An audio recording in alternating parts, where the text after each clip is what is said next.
The Drunkard is in the chapter on humor and irony, and it gives us examples of both.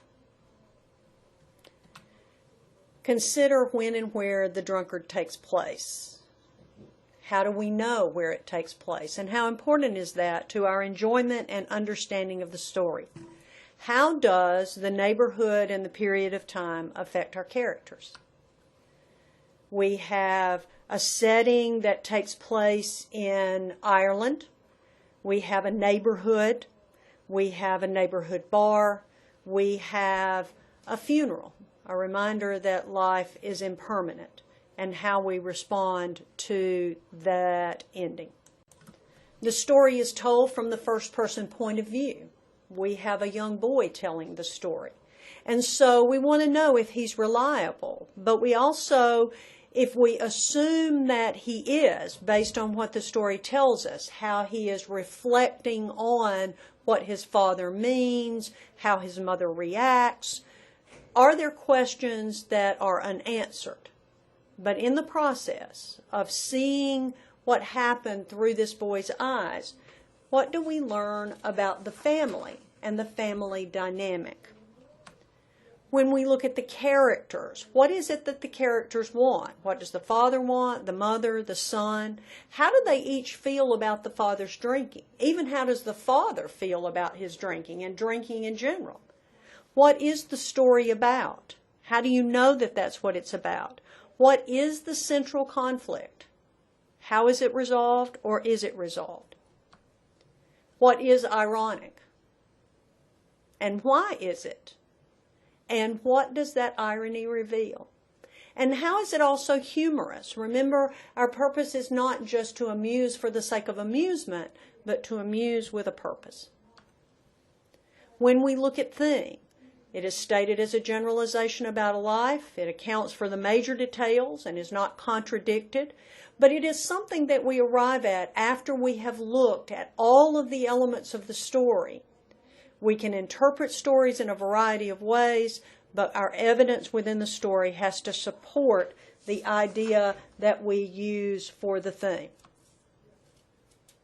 We can consider details, patterns, allusions, symbols, and plot. We can look at the central, what we are looking for is the central unifying concept, something that provides insight and understanding. What are the feelings of the main characters? How do we know those? Through their thoughts and conversations. What did they do? How do they behave? What do they learn? What do we learn about them? Do they change? Do their actions represent ideas?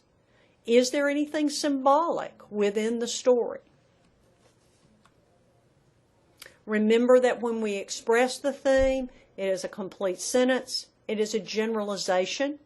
It is a main idea.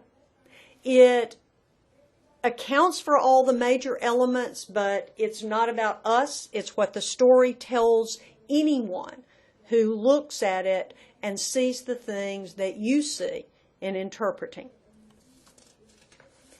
Notice that this story addresses the complexity of human nature. We have the father's awareness, the fact that he's proud of not drinking routinely. And we also know that he's aware of the consequences of his drinking. We look at the mother's use of her son, what she does to try to foil the father.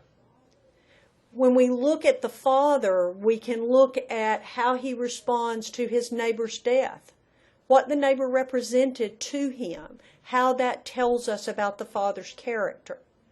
We see that he has a Christian belief that one should do unto others.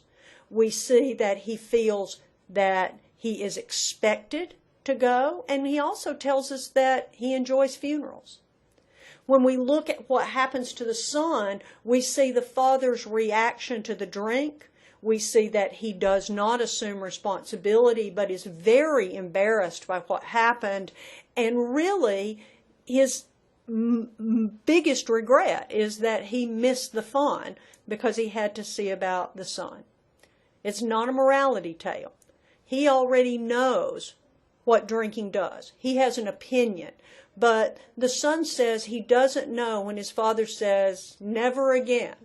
The son says, I don't know if he was talking about me or about alcohol, which indicates that there is not a firm answer to whether or not the father drinks again. Are there things that we as readers understand that the narrator does not? Do we have an innocent young man telling the story and reacting to what's around him? But even through that filter, what do we come to understand about the complexities of human nature and how we respond to the world around us?